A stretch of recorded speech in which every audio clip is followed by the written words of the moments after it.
Hi everyone, welcome back to Naidu exam warriors. So మనం హిస్టరీలో పాటుగా ఢిల్లీ సుల్తాన్ల గురించి చర్చించుకుంటున్నాం. ప్రీవియస్ క్లాసుల్లో మనం ఢిల్లీని పరిపాలించిన బానిస వంశం గురించి, ఖిల్జీ వంశం గురించి చర్చించుకున్నాం. ఈరోజు మనం తుగ్లక్ వంశం గురించి చర్చించుకుందాం. ఎవరి తుగ్లక్లు? తుగ్లక్. ఈ తుగ్లక్లు ఎవరంటే మనం ప్రీవియస్ క్లాస్లో చెప్పుకున్నాం. ఖిల్జీ వంశంలో చివరి పాలకుడైన నసీరుద్దీన్ షా ఖుస్రును మతమార్చి ఘాజీ మాలిక్ అనే వ్యక్తి తుగ్లక్ సామ్రాజ్యాన్ని ఏర్పాటు చేశాడు. ఈ తుగ్లక్ సామ్రాజ్య స్థాపకుడు ఎవరంటే ఘాజీ మాలిక్. ఘాజీ మాలిక్. ఈ ఘాజీ మాలిక్ 1320వ సంవత్సరంలో చివరి ఖిల్జీ చక్రవర్తిని అంతం చేసి తుగ్లక్ సామ్రాజ్యాన్ని ఏర్పాటు చేశారనమాట. ఇతను ఎవరంటే ఇతను అల్లావుద్దీన్ ఖిల్జీ కాలంలో సింధు ప్రాంతానికి గవర్నర్గా పనిచేస్తుండేవాడు. అండ్ నసీరుద్దీన్ షా ఖుస్రీ యొక్క ఆగడాలను తట్టుకోలేక అతన్ని అంతం చేసి ఈ తుగ్లక్ వంశాన్ని స్థాపించాడనమాట. అయితే ఇక్కడ మీరు తెలుసుకోవాల్సిన విషయం ఏంటంటే వీళ్ళని ఘాజీ మాలిక్ అనే వ్యక్తి తుగ్లక్గా ఎలా మారాడంటే తుగ్లక్గా వాళ్ళు నామకరణం చేసుకుంటూ ఉంటారనమాట. ప్రతి రాజు కూడా తన సొంత పేరు కంటే తను తీసుకున్న బిరుదులతో ఎక్కువ పరిపాలన కొనసాగిస్తుంటాడు భారతీయ రాజులు. అందులో వీరు కూడా ఈ కోవకే చెందుతారు. ఈ ఘాజీ అనే పదానికి అర్థం వారియర్ లేదా ఫైటర్. వారియర్ లేదా ఫైటర్, పోరాట యోధుడు లేదా పోరాట యోధుడు అనమాట. ఘాజీ అనే పదానికి అర్థం పోరాట యోధుడు అని చెప్పి. ఈ తుగ్లక్ వంశం 1320లో ఘాజీ మాలిక్ చేత స్థాపించబడి 1414లో అంతం చేయబడిందనమాట ఖిజర్ ఖాన్ ద్వారా. ఈ గ్యాప్లో ఎంతమంది తుగ్లకులు పరిపాలించారు, వాళ్ళ యొక్క పరిపాలనా వ్యవహారాలు ఏంటి, వాళ్ళు భారతదేశానికి చేసిన బాగేంటో మనం ఈ క్లాస్లో చర్చించుకుందాం. First of all Tughlaq dynasty 1320 నుంచి 1414 వరకు భారతదేశాన్ని పరిపాలించింది. తుగ్లక్ వంశ స్థాపకుడైనటువంటి ఘాజీ మాలిక్ గియాసుద్దీన్ తుగ్లక్ అనే పేరుతో రాజ్యాధికారాన్ని చేపట్టి ఢిల్లీ కేంద్రంగా రాజ్యపాలన కొనసాగిస్తూ ఉండేవాడు. సో ఇతను 1320లో రాజ్యాన్ని ఢిల్లీ సల్తనెట్ని పొందిన తర్వాత ఇతని యొక్క కుమారుడైనటువంటి జునా ఖాన్ను దక్కన్ మీద దండయాత్రకు పంపాడు 1322లో. ఈ జునా ఖాన్ అప్పటి వరంగల్ని పరిపాలిస్తున్న కాకతీయ రాజు రెండవ ప్రతాపరుద్రుడిపై దాడి చేసి ఈ యుద్ధంలో 1322లో జరిగిన యుద్ధంలో ఓడిపోయాడనమాట. దీంతో అవమాన భారంతో జునా ఖాన్ గియాసుద్దీన్ తుగ్లక్ యొక్క కుమారుడే జునా ఖాన్ 1323లో తిరిగి వరంగల్ మీద దండయాత్ర చేసి ఈసారి ఆ వరంగల్ని ఆ రెండవ ప్రతాపరుద్రుడిని ఓడించి ఆ వరంగల్ని ఆక్రమించి ఆ వరంగల్కి సుల్తానాబాద్ అని నామకరణం చేశాడు. సుల్తానాబాద్ అని నామకరణం చేయడంతో గియాసుద్దీన్ తుగ్లక్ తన కుమారుని దక్కన్ గవర్నర్గా నియమించడంతో అతను అక్కడే ఉండి పరిపాలనా వ్యవహారాలు చూసుకుంటూ ఉన్నాడు. ఈలోపు గియాసుద్దీన్ తుగ్లక్ తన యొక్క కార్యకలాపాలను ఢిల్లీ కేంద్రంగా నిర్వహిస్తూ ఈ ఢిల్లీకి మంగోళ్ళ దండయాత్ర ఎక్కువగా ఉండడం వల్ల ఢిల్లీకి సమీపంలోనే తుగ్లకాబాద్ అనే రాజధాని నగరాన్ని నిర్మించాడు. నూతన రాజధాని నగరాన్ని ఎవరు నిర్మించారు? గియాసుద్దీన్ తుగ్లక్ నిర్మించాడనమాట. ఈ తుగ్లకాబాద్ కేంద్రంగా పరిపాలన కొనసాగిస్తూ తన యొక్క జైత్రయాత్రలను కంటిన్యూ చేస్తున్నాడు ఎవరు? గియాసుద్దీన్ తుగ్లక్. ఇలాంటి ఒక సమయంలో 1324లో భారతదేశంలోని బెంగాల్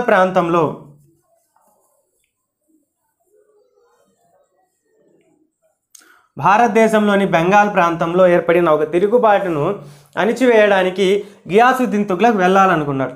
ఎందుకంటే తన కుమారుడు జునా ఖాన్ దక్కన్లో ఉన్నాడు. దక్కన్ నుంచి బెంగాల్ వెళ్ళడం దూరం కాబట్టి తను ఢిల్లీకి దగ్గరగా ఉన్నాడు కాబట్టి తను వెళ్ళి ఆ తిరుగుబాటుని అణిచివేయాలనుకున్నాడు. దానికోసం తన ప్రయాణాన్ని ఏర్పాటు చేసుకున్నాడు. 1324 ప్రయాణాన్ని ఏర్పాటు చేసుకున్న తర్వాత ఆ సమయంలో ఢిల్లీలో ఉన్నటువంటి ప్రముఖ భక్తి సూఫీ గురువైనటువంటి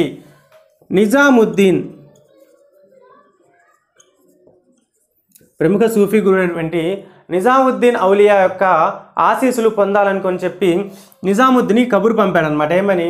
మీరు రాజప్రసాదానికి వచ్చి నన్ను ఆశీర్వదించాలని కోరాడు. దీన్ని నిజాముద్దీన్ ఔలియా తిరస్కరించాడు. ఎందుకంటే మనకు ఎవరైనా ఆశీస్సులు కావాలంటే మనం వాళ్ళ దగ్గరికి వెళ్ళాలి, కానీ వారు మన దగ్గరికి రాకూడదన్న ఉద్దేశంతో నిజాముద్దీన్ ఔలియా అతని యొక్క అభ్యర్థన తిరస్కరించడంతో గియాసుద్దీన్ తుగ్లక్కి ఈగో హట్ అయిందనమాట. ఇక్కడ నిజాముద్దీన్కి ఈగో హట్ అయింది, గియాసుద్దీన్ తుగ్లక్కి కూడా ఈగో హట్ అయింది. దీంతో ఇతను 1324లో బెంగాల్కు బయలుదేరుతూ ఒక స్టేట్మెంట్ ఇచ్చి బయలుదేరాడు. ఎవరు? గియాసుద్దీన్ తుగ్లక్.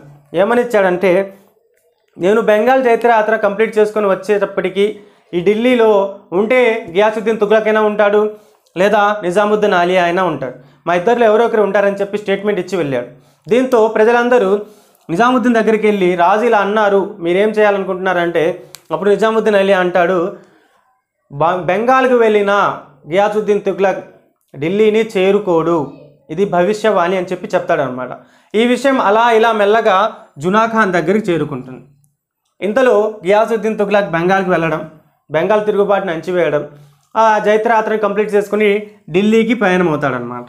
అయితే ఈ నిజాముద్దీన్ ఔలియా మాటలు నమ్మినటువంటి జునా ఖాను వీడి తండ్రి చనిపోయి ఉంటాడేమో అని చెప్పి రాజ్యాన్ని ఆక్రమిద్దాం, తను సుల్తాన్గా ప్రకటించుకుందాం అని చెప్పి డైరెక్ట్గా ఢిల్లీకి వస్తాడు. ఢిల్లీకి వచ్చేసరికి వాళ్ళ నాన్నగారు యుద్ధ విజయంతో తిరిగి ఢిల్లీకి వస్తున్నారన్న కబురు తెలుస్తుంది. సో తెలిసిన తర్వాత తన తండ్రికి ఘనంగా స్వాగతం పలకాలన్న ఉద్దేశంతో మన జునా ఖాన్ యమునా నది తీరాన ఒక ఒక పెద్ద సభ ఏర్పాటు చేస్తాడు. విజయ సభని ఒకటి ఏర్పాటు చేసి వాళ్ళ నాన్నగారిని సత్కరిస్తాడనమాట. ఆ సభ మొత్తాన్ని చెక్కలతో నిర్మిస్తాడు. చెక్కలతో నిర్మించి వాళ్ళ నాన్నగారు ఆ సభలో మధ్యలో కూర్చోబెట్టి వాళ్ళ నాన్నకి ఎదురుగా ఏనుగులతో విన్యాసాలు నిర్వహిస్తూ ఉంటాడు. ఏనుగులకు రకరకాల పోటీలు పెట్టుతూ ఉంటాడనమాట. ఇలాంటి సమయంలో బాగా బెదిరిన ఒక ఏనుగు ఈ గియాసుద్దీన్ తుగ్లక్ కూర్చున్నటువంటి సభ దగ్గరికి ప్రవేశించడం, ఆ సభను కూల్చివేయడం, గియాసుద్దీన్ తుగ్లక్ ఆ కూలిపోయిన సభలో ఇరుక్కుపోయి ప్రాణాలు విడవడం జరుగుతుంది. సో ఇది జరిగిన విషయం. ఇందులో చాలామంది చరిత్రకారులు జునా ఖాన్ కావాలని తన తండ్రిని చంపాడని చెప్తూ ఉంటారు, కొంతమంది ప్రమాదవశాత్తు ఆ సంఘటన జరిగిందని చెప్తూ ఉంటారు. దీంతో 1325లో గియాసుద్దీన్ తుగ్లక్ ప్రమాదవశాత్తు మరణించడంతో అతని కొడుకునేటువంటి జునా ఖాన్ ఢిల్లీ సుల్తాన్గా ప్రకటించబడతాడు. ఏ సంవత్సరంలో? 1325లో. జునా ఖాన్ ఢిల్లీ సుల్తాన్గా ప్రకటించినప్పుడు తను తన పేరుని మహమ్మద్ బిన్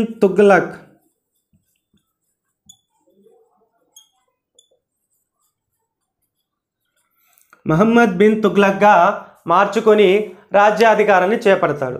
ఈ మహమ్మద్ బిన్ తుగ్లక్కి ఉలుగు ఖాన్ అనే బిరుదు కూడా ఉంది. ఉలుగు ఖాన్ అంటే ఉక్కు మనిషి అని అర్థం. సో ఈ జునా ఖానే అంటే ఫస్ట్ గాజీ మాలిక్ ఎలాగైతే గియాసుద్దీన్ తుగ్లక్గా మారాడో, ఈ జునా ఖాన్ తర్వాత మహమ్మద్ బిన్ తుగ్లక్గా తన పేరును మార్చుకొని సామ్రాజ్యాన్ని చేపడతాడు. సో ఇతను 1325లో రాజ్యాధికారానికి వస్తాడనమాట. ఇతను రాజ్యాధికారానికి వచ్చే నాటికి అతని రాజ్యంలో అనేక రకాల అవకతవకలు ఏర్పడి ఉంటాయి. సో పరిపాలన విధంగా కానివ్వండి, రాజ్య విస్తరణ విధంగా కానివ్వండి, అనేక ఆటుపాట్లను ఎదుర్కొంటూ ఉంటాడు. ఇక్కడ మహమ్మద్ బిన్ తుగ్లక్ గురించి మీరు తెలుసుకోవాల్సిన విషయం ఇంకోటి ఏంటంటే, భారతదేశాన్ని పరిపాలించిన రాజులందరిలో అటు ఏన్షియన్ పీరియడ్ నుంచి ఇటు మోడర్న్ పీరియడ్ వరకు భారతదేశాన్ని పరిపాలించిన రాజులన్నింటిలో ఒక రాజుకు ఉండవలసినటువంటి అన్ని రకాల అర్హతలు ఉన్న ఏకైక వ్యక్తి మహమ్మద్ బిన్ తుగ్లక్.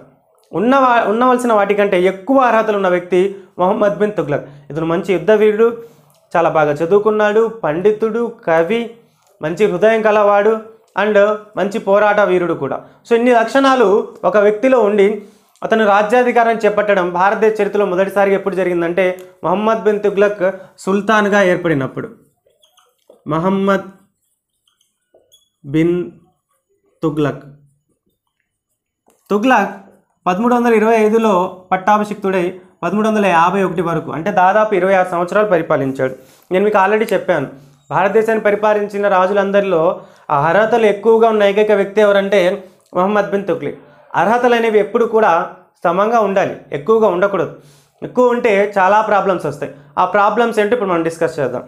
మహమ్మద్ బిన్ తుగ్లక్ రాజ్యంలో తన రాజ్యపాలన చేసిన కాలం మొత్తంలో అనేక మంది చేత విమర్శించబడ్డాడు. చరిత్రకారులు ఇతన్ని పిచ్చి తుగ్లక్ అని కూడా పిలిచారనమాట. ఎందుకు ఇతన్ని పిచ్చి తుగ్లక్ అని పిలిచారంటే ఇతను చేసిన సంస్కరణల ఫలితంగా ఆ సంస్కరణలన్నీ ఫెయిల్ అవ్వడం వల్ల ఇతన్ని పిచ్చి తుగ్లక్ అని పిలిచారు. ఏంటి ఆ సంస్కరణలు అంటే, first of all Ganga Yamuna doab ఏరియాలో 40% ట్యాక్స్ పెంచాడు. డోబ్ ఏరియా అంటే ఏంటి? సారవంతమైన నేల, రెండు నదుల మధ్య ఉన్న ప్రాంతం అనమాట. ఈ ప్రాంతంలో పంటలు బాగా విస్తారంగా పండుతూ ఉంటాయి. అద్భుతంగా పండుతుండే. ఈ ప్రాంతంలో పన్నులు విధించి అల్లావుద్దీన్ ఖిల్జీ అత్యధిక డబ్బును సంపాదించాడు. అతన్ని ఫాలో అవుతూ మహమ్మద్ బిన్ తుగ్లక్ కూడా ఈ గంగా యమున డోబ్ ఏరియాలో తమ ట్యాక్సెస్ని 40% ఇంక్రీజ్ చేశాడు. 40% ఇంక్రీజ్ చేసి ఏమనుకున్నాడంటే, సో డోబ్ ఏరియా మిగతా దేశమంతా పెంచలేదండి, కేవలం గంగా యమున ప్రాంతంలోనే పెంచాడు. ఎక్కువ ఇన్కమ్ వచ్చింది అనుకున్నాడు. కానీ మనోడి అదృష్టం కొద్దీ ఇతను ఏ సంవత్సరం అయితే ఈ 40% ట్యాక్సెస్ని ఇంక్రీజ్ చేస్తూ ఫర్మానా జారీ చేశాడు, అది 1325-26. ఈ ప్రాంతంలోనే ఆ గంగా యమున ప్రాంతంలో తీవ్రమైన కరువు ఏర్పడింది. ఈ తీవ్రమైన కరువు ఏర్పడడంతో ప్రజలు ఈ 40% ట్యాక్స్ని చెల్లించలేకపోయారు.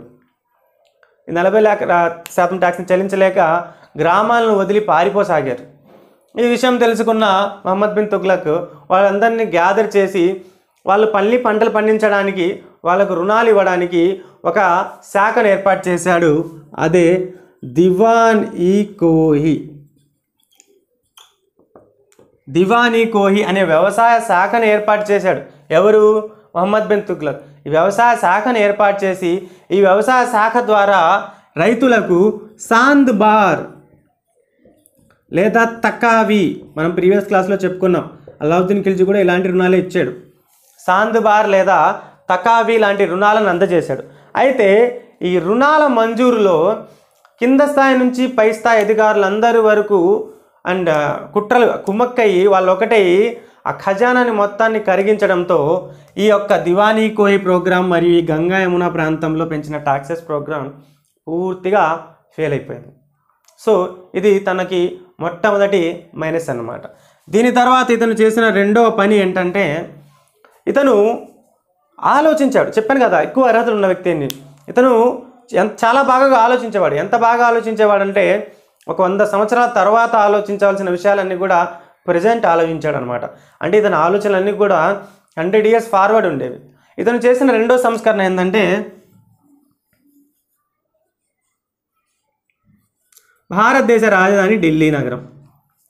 ఈ ఢిల్లీ నగరము ఈ మంగోలియులకు దగ్గరగా ఉండడం వల్ల వీళ్ళు తరచూ దండయాత్ర చేస్తున్నారు. ఈ దండయాత్ర వల్ల ఢిల్లీ నగరం కొద్దో గొప్ప నష్టపోతుంది. సో ఈ దండయాత్రలను ఆపాలంటే ఏం చేయాలి? రాజధాని నగరాన్ని మార్చాలి. ఎక్కడికి మార్చాలి? ఈ దగ్గర ప్రాంతంలో మార్చకూడదు. ఎందుకంటే అప్పటికే ఢిల్లీ సామ్రాజ్యం అనేది ఉత్తరం నుంచి దక్షిణం వరకు విస్తరించి ఉండడంతో ఈ విశాల ప్రాంతానికి మధ్యలో భారతదేశ రాజధాని ఉంటే బాగుంటుందన్న ఉద్దేశంతో ఇతను ఏం చేశాడంటే, తన యొక్క రాజధాని ఢిల్లీ ప్రాంతం నుంచి మహారాష్ట్రలోని దేవగిరి ప్రాంతానికి మార్చాడు. ఈ దేవగిరి ప్రాంతానికి మార్చి ఈ దేవగిరికి దౌలతాబాద్ అని పేరు పెట్టాడు అనమాట. ఇలా రాజధాని మార్పును 1327లో జారీ చేశాడు. అతను ఏమని చెప్పాడంటే, అధికారులందరూ కూడా నాతో పాటు దౌలతాబాద్కి వచ్చి అక్కడ నుంచి కార్యకలాపాలు నిర్వహించాలని చెప్పారు. అది ప్రజలకి వేరే విధంగా అర్థమయ్యి ఢిల్లీలో ఉన్న ప్రజలందరూ కూడా ఢిల్లీని ఖాళీ చేసి దౌలతాబాద్కి ప్రయాణమయ్యారు. దౌలతాబాద్ ప్రయాణం అంత సాధారణమైన విషయం కాదు. మధ్యలో అనేకమైన దట్టమైన అడవులు, నదులు దాటుకుంటూ వెళ్ళడంతో ప్రయాణం ప్రారంభించిన సగం జనాభా దారిలోనే చనిపోయి చివరికి దౌలతాబాద్కి చేరుకున్నారు.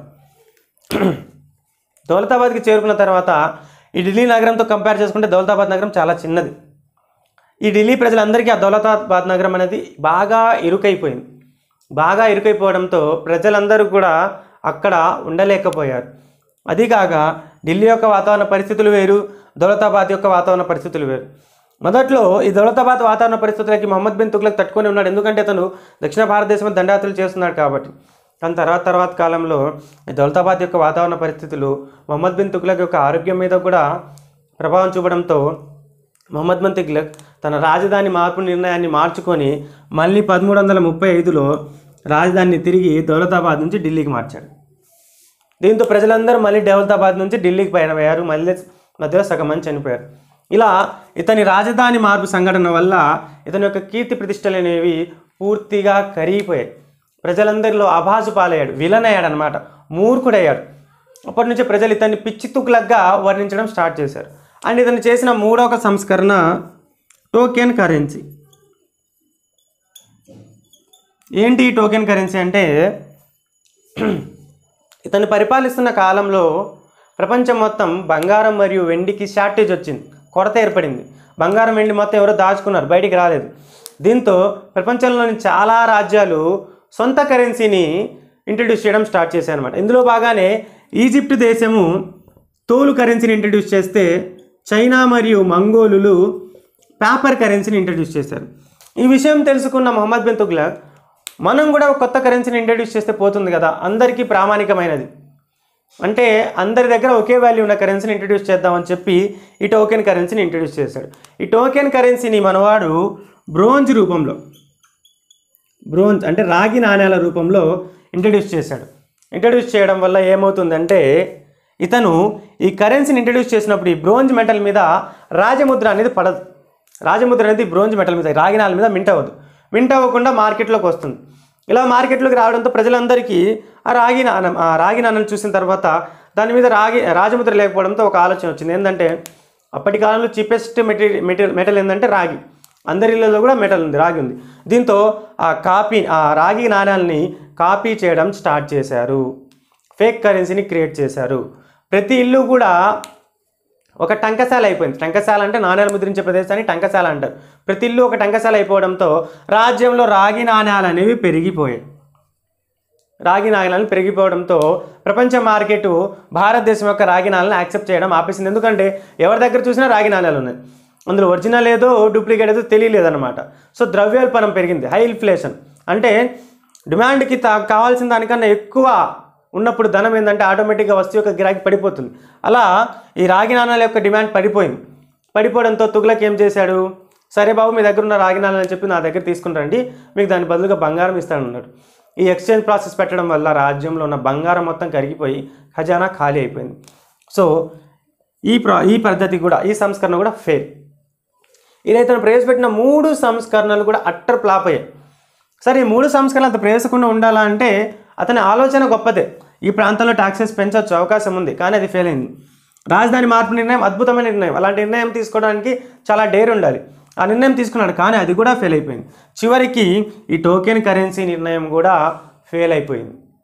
సో దీంతో ఇతని యొక్క పాలన మీద ప్రజలకి నమ్మకం అనేది పోయింది. దీంతో ఇతను ఏం చేశాడంటే సంస్కరణలు కాదు, రాజ్యాన్ని విస్తరించి ప్రజల్ని ఇంప్రెస్ చేద్దాం అనుకున్నాడు. దీంతో ఇతను తన రాజ్యాన్ని విస్తరించే పనిలో పడ్డారు. తన రాజ్యాన్ని విస్తరించే పనిలో పడ్డాడు. ఇందులో భాగంగా ఇతను ఈ ఉత్తర భారతదేశంలో ఉన్న చైనా, ఉత్తర భారతదేశం పైన ఉన్న చైనా ఖురాచిల్ ప్రాంతాలను ఆక్రమించాలనుకున్నాడు. చైనా మరియు ఖురాచిల్ ప్రాంతాలను ఆక్రమించాలనుకున్నాడు. కానీ ఈ చైనా అనే ఖురాచిల్ ప్రాంతాలు హిమాలయ ప్రదేశాల్లో ఉన్నాయి.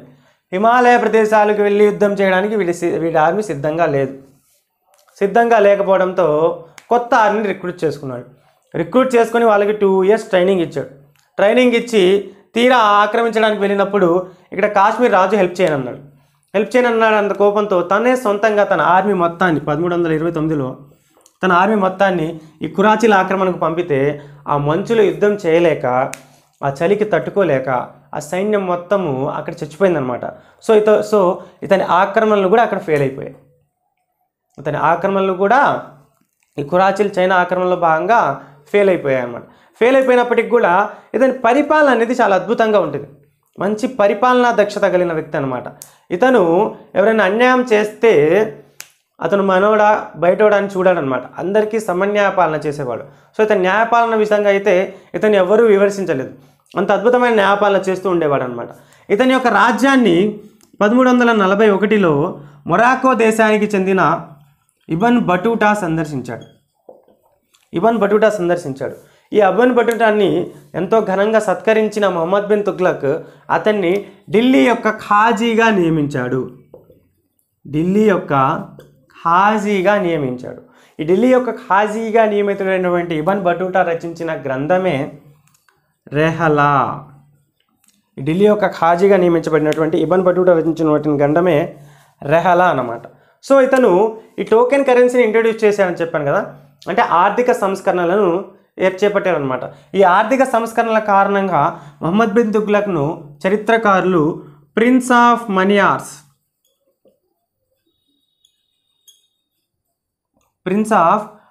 ఆర్ట్స్గా పొగిడారు, కీర్తించారనమాట. ప్రిన్స్ ఆఫ్ మనియార్స్గా పిలువబడ్డ వ్యక్తి మొహమ్మద్ బిన్ తుగ్లక్. ఇబన్ బటూటాను ఢిల్లీకి హాజీగా నియమించిన వ్యక్తి మొహమ్మద్ బిన్ తుగ్లక్. ఇబన్ బటూటా రచన రెహలా. ఈ రెహలా గ్రంథం ఆనాటి పరిపాలనా విషయాల గురించి తెలియజేస్తుందన్నమాట. ఈ గ్రంథం ప్రకారం మొహమ్మద్ బిన్ తుగ్లక్ తండ్రి గియాసుద్దీన్ తుగ్లక్ ఉత్తర ప్రత్యుత్తరాలను జరపడానికి గుర్రాలను ఉపయోగించేవాడు అనమాట. ఇక్కడ ఏమైనా విషయం వేరే రాజ్యం తెలియాలంటే వెంటనే స్పాట్లోనే ఒక గుర్రానికి ఒక సైనికుడికి ఇచ్చి పంపించేవాడు. ఇలా తపాలా సిస్టమ్ని ఇంట్రడ్యూస్ చేసిన వ్యక్తి ఎవరంటే మొహమ్మద్ బిన్ తుగ్లక్ తండ్రి అయినటువంటి గియాసుద్దీన్ తుగ్లక్. అంతేకాకుండా మొహమ్మద్ బిన్ తుగ్లక్ సతీని కూడా నిషేధించాడు. సతీ అనే ఒక దురాక్రమణ భారతదేశంలో ఎంత దారుణంగా ఉందో మనందరికీ తెలుసు. ఈ సతీ అనే దురాక్రమణను మనవాడు నిషేధించాడనమాట. నిషేధించడమే కాకుండా ఇలాంటి ఆచారాలు నిర్వహించే వాళ్ళని కఠినంగా శిక్షిస్తుండేవాడు. సో ఇలా మొహమ్మద్ బిన్ తుగ్లక్ తన పరిపాలనా పరంగా, తన న్యాయసూత్రాల పరంగా పేరు సంపాదించినప్పటికీ తన యొక్క సంస్కరణ పరంగా అభాసు పాలయ్యాడు. ఓకేనా. ఇతని పరిపాలనా కాలంలోనే మహారాష్ట్రలో మునుసూరి రాజ్యం లేదా ముస్నూరి రాజ్యం, తుంగభద్ర నదీ ప్రాంతం అంటే కర్ణాటక ప్రాంతంలో 1336 ప్రాంతంలో విజయనగర సామ్రాజ్యం మరియు 1346లో కర్ణాటక దక్షిణ భాగాన బహమనీ సామ్రాజ్యాలు ఏర్పడ్డాయి. సో ఇతని కాలంలో ఏర్పడిన స్వతంత్ర రాజ్యాలు ఏంటి? ముస్నూరి రాజ్యం, విజయనగర రాజ్యం, బహమనీ సామ్రాజ్యం. సో ఇలా దాదాపు 26 సంవత్సరాల పాటు పరిపాలన కొనసాగించినటువంటి ద గ్రేట్ మొహమ్మద్ బిన్ తుగ్లక్ వారసులు లేకుండా 1351లో మరణించాడు. ఇలా మరణించడంతో 1351లో ఇతని మరణాంతరము రాజ్యానికి వచ్చిన వ్యక్తి ఎవరంటే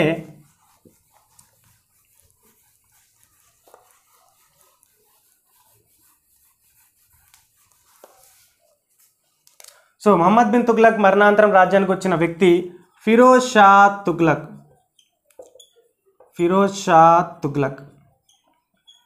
ఫిరోజ్ షా తుగ్లక్ 1351లో రాజ్యానికి వచ్చి 1388 వరకు పరిపాలించాడు.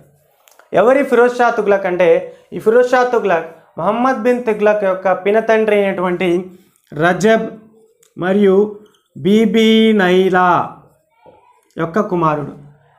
ఈ బీబీ నైలా అనే వ్యక్తి ఎవరంటే అంబోర్ రాజపుత్రస్త్రీ, అంటే ఒక హిందూ స్త్రీకి పుట్టిన వ్యక్తే ఈ ఫిరోజ్ షా తుగ్లక్ అనమాట. ఫిరోజ్ షా తుగ్లక్కి రాజ్యాకాంక్ష లేదు, రాజ్యాన్ని విస్తరించాలని లేదు, అండ్ అతనికి ఒక హిందువుగా ఉండాలనే ఇష్టం అసలు లేదు. అతను ఎప్పటికి కూడా ఒక ముస్లిం రాగానే ఉండాలనుకున్నాడు అనమాట. అతని పరిపాలన కూడా చాలా ప్లెయిన్గా, చాలా పీస్ఫుల్ వేలో జరిగింది. అందుకనే ఫిరోజ్ షా తుగ్లక్ని ప్రజల రాజు లేదా పేదల రాజు అని పిలుస్తారు. ఢిల్లీ సుల్తాన్లో ప్రజల రాజు లేదా పేదల రాజు అని పిలువబడిన రాజు ఎవరంటే ఫిరోజ్ షా తుగ్లక్. ఇతను చేసిన పనుల వల్ల అతనికి ఆ బిరుదు వచ్చిందనమాట. ఈ ఫిరోజ్ షా తుగ్లక్ రాజ్యానికి వచ్చే నాటికి ఆల్రెడీ ఈ ఢిల్లీ సామ్రాజ్యం అనేది దాదాపు భారతదేశం మొత్తం విస్తరించి ఉంది. ఇతని పరిపాలన కాలంలోనే ఢిల్లీ సామ్రాజ్యం కూడా అనేక భాగాలుగా విడిపోయింది కూడా. ఓకేనా. సో ఈ రజబ్ బీబీ నైలా కుమారుడైన ఫిరోజ్ షా తుగ్లక్ తన యొక్క పరిపాలనను షరియత్ ప్రకారం కొనసాగించాడు. అంటే పరమత సహనం లేని వ్యక్తి షరియత్ ప్రకారం పరిపాలన కొనసాగిస్తారనమాట. ఏంటి షరియత్ అంటే ముస్లిం పర్సనల్ లా. ఎలాగైతే హిందువులకు మను స్క్రిప్ట్ ఉందో, మనుచరిత్ర ఉందో, అలాగే ముస్లింలకు షరియత్ అనేది ఒక పర్సనల్ లా అనమాట. ఈ లా ప్రకారం ఇతను పరిపాలన కొనసాగించాడు. ఈ లా ప్రకారం పరిపాలన కొనసాగిస్తూ ప్రజలను అనేక రకాలుగా ఆకట్టుకున్నాడు, ఇంప్రెస్ చేశాడు కాబట్టి ప్రజల రాజుగా కీర్తించబడ్డాడు అనమాట. ఇతని యొక్క పరిపాలన మెచ్చిన అప్పటి ఖలీఫా ఇతనికి నాయబ్ ఈ అమీర్ ఫిరోజ్ షా అనే బిరుదును కూడా ఇచ్చాడు. ఈ నాయబ్ ఈ అమీర్ ఫిరోజ్ షా అనే బిరుదును ఫిరోజ్ షా తుగ్లక్ ఎవరిచ్చాడంటే అప్పటి ఖలీఫా ఇచ్చాడనమాట. సో ఇతను షరియత్ ప్రకారం పరిపాలన కొనసాగిస్తున్నాడని చెప్పాం కదా. ఈ షరియత్ ప్రకారం పరిపాలన కొనసాగించడంలో భాగంగానే ఇతను కొన్ని శాఖలను ఏర్పాటు చేశారు. అతను ఏర్పాటు చేసిన మొదటి శాఖ దివానీ ఖైరాత్. ఇస్లాం భాషలో ఖైరాత్ అంటే దాన ధర్మాలు. ఇతను ఈ దివానీ ఖైరాత్ అనే శాఖను ఏర్పాటు చేసి ధనికుల దగ్గర నుంచి ట్యాక్సెస్ కలెక్ట్ చేసి వితంతువులు, బాలురు, అనాథలు వీళ్ళందరినీ ఆదుకునేవాడు అనమాట. వీళ్ళందరినీ ఆదుకోవడానికి ఇతను ఏర్పాటు చేసిన శాఖే దివానీ ఖైరత్. అనాథలు, పేదలు, వితంతులు వీళ్ళందరినీ ఆదరించడానికి ఇతను ఏర్పాటు చేసిన శాఖ దివానీ ఖైరత్. దీంతో పాటు దివానీ బంధుగాన్ అనే ఒక శాఖ ఏర్పాటు చేశాడు. ఈ బంధుగాన్ అంటే బానిస అని అర్థం. అంటే బానిసల కోసం కూడా ఇతను ఒక శాఖను ఏర్పాటు చేసుకున్నాడు. అప్పట్లో బానిసలను చాలా చీప్గా చూసేవాళ్ళు, వాళ్ళని కొని వాళ్ళని రకరకాలుగా హింసిస్తుండేవాళ్ళు. అలాంటి బానిసలందరినీ ఆదరించి ఇతను ఈ దివానీ బంధుగాన్లు చేర్చుకునేవాడు. ఇలా చేర్చుకున్న బానిసల చేత ఇతను పండ్ల తోటలలో, పొలాలలో పనులు చేయిస్తూ వాళ్ళకి శాలరీలను పే చేస్తూ వాళ్ళు కూడా మనుషులే అన్న సత్యాన్ని ప్రపంచానికి చాటి చెప్పాడనమాట. ఎవరు? ఫిరోజ్ షా తుగ్లక్. అండ్ దీంతోపాటు ఢిల్లీ పరిసర ప్రాంతాలలో దారుల్ షిఫా అనే ఫ్రీ హాస్పిటల్స్ని కన్స్ట్రక్ట్ చేశాడు. ఎవరు? ఫిరోజ్ షా తుగ్లక్. చూడండి, దివానీ ఖైరత్ ద్వారా అనాథలను, పేదలను ఆదుకోవడము, దివానీ బంధుగాన్ ద్వారా బానిసలను ఆదుకోవడము, దారుల్ షిఫా అనే ఉచిత వైద్యశాలల ద్వారా పేదలకు ఉచిత వైద్యాలు అందించడం వల్లనే ఇతను పేదల రాజుగా కీర్తించబడ్డాడు. సో ఇలా కీర్తించబడిన ఈ ఫిరోజ్ షా తుగ్లక్ భారతదేశానికి నీటి అవసరాన్ని కనుక్కొని, భారతదేశంలో ఉన్న వివిధ రాజ్యాల నీటి అవసరాలు కనుక్కొని దానికి తగ్గట్టుగా కొన్ని కాలువలను కూడా నిర్మించాడు. ఫిరోజ్ షా తుగ్లక్ 4 కాలువలను నిర్మించాడు. ఏంటి ఆ కాలువలు అంటే, ఫస్ట్ యమునా నుంచి ఫిరోజాబాద్కు, సట్లెజ్ నుంచి ఘగ్గర్కు, ఘగ్గర్ నుంచి హీరన్కోర్కు, మాండవ నది నుంచి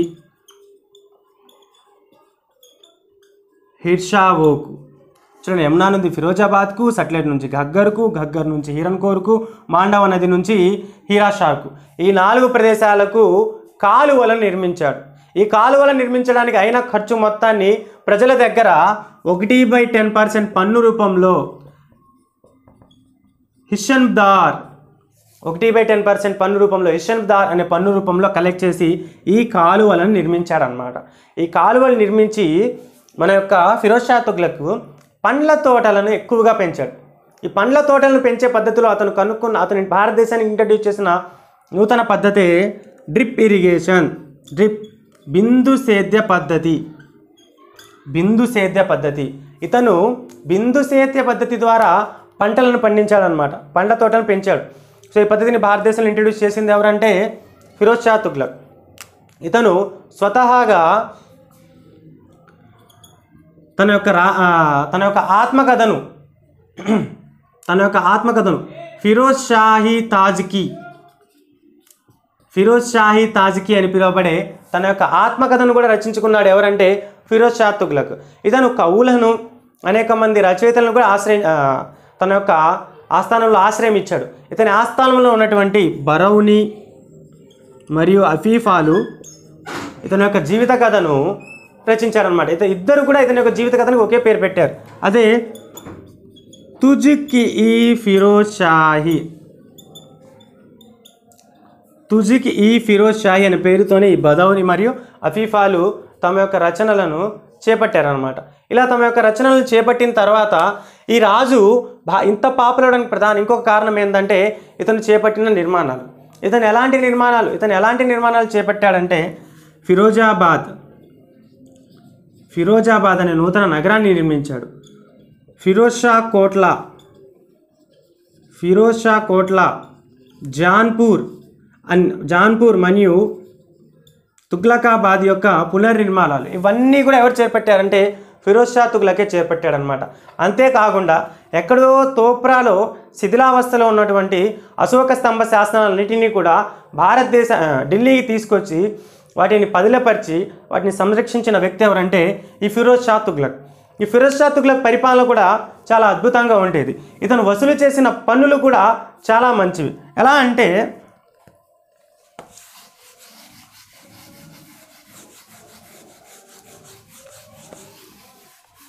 నేను ఇందాకే చెప్పాను ఫిరోజ్ షా తుగ్లక్ గురించి చెప్పేటప్పుడు, ఇతను అనవసరమైన పన్నులన్నింటినీ రద్దు చేశాడు. రద్దు చేసి కేవలం ఖురాన్లో ఉన్న పన్నులు మాత్రమే వసూలు చేశాడనమాట. ఈ అనవసరమైన పన్నులని అబ్వబ్స్ అంటారు. అబ్వబ్స్ పన్నులు అంటే ఏమిటంటే హౌస్ ట్యాక్స్, ల్యాండ్ ట్యాక్స్, ఇంకా రకరకాల ట్యాక్సెస్ ఉంటాయి కదా, వీటన్నిటిని అబ్వాస్ అంటారు. ఈ అబ్వాబ్స్ అన్నిటిని కూడా ఖురాన్ ప్రతిపాదించలేదు.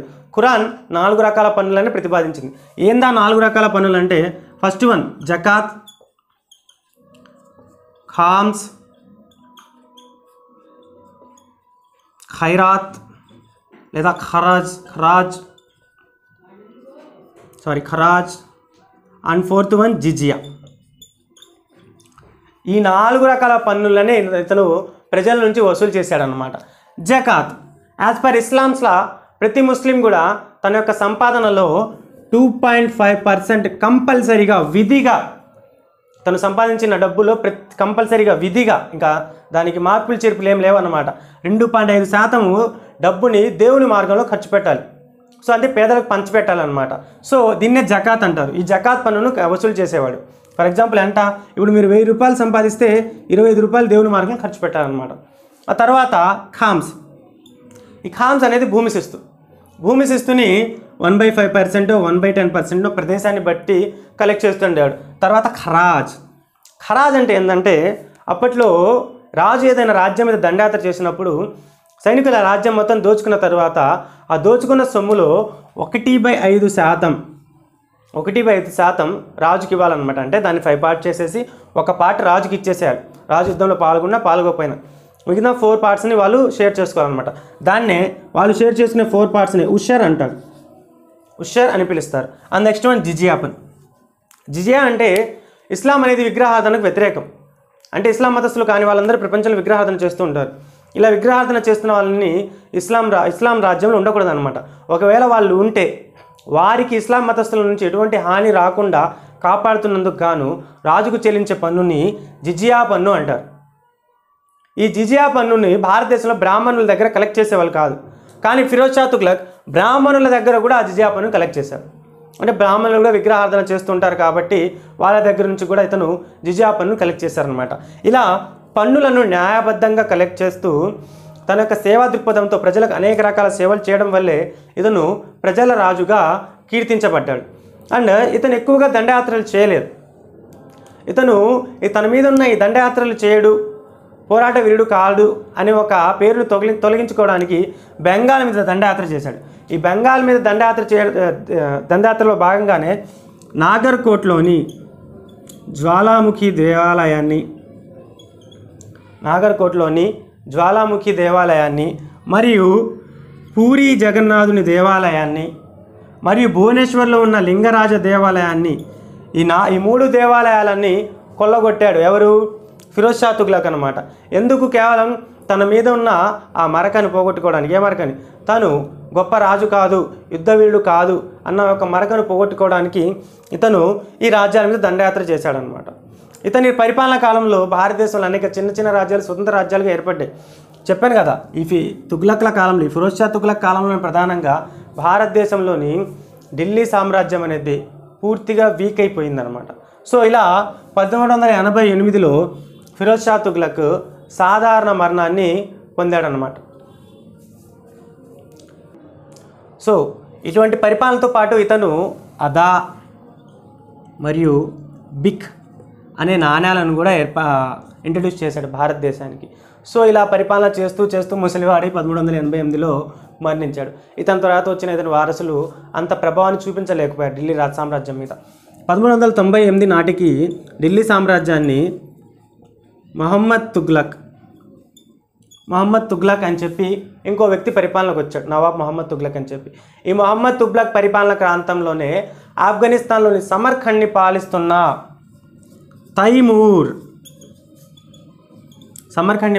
తైమూర్ ఢిల్లీ సామ్రాజ్యం మీద దండయాత్ర చేసి ఢిల్లీ నగరాన్ని పూర్తిగా దోచుకున్నాడు అనమాట. ఈ సమయంలో మనవాడు ఏం చేస్తున్నాడంటే, మన తుగ్లక్ రాజు భయపడి పారిపోయి గుజరాత్లో తలదాచుకున్నాడు. సో ఇలా ఈ తైమూర్ యొక్క దండయాత్ర వలన ఢిల్లీ సామ్రాజ్యం అనేది పూర్తిగా నాశనం అయిపోయింది. ప్రభావవంతమైన రాజే రాలేదు. ఇతని తర్వాత వచ్చిన వాడు దౌలత్ ఖాన్. ఈ దౌలత్ ఖాను 1414లో తన యొక్క ప్రధాని అయినటువంటి సయ్యద్ ఖిజర్ ఖాన్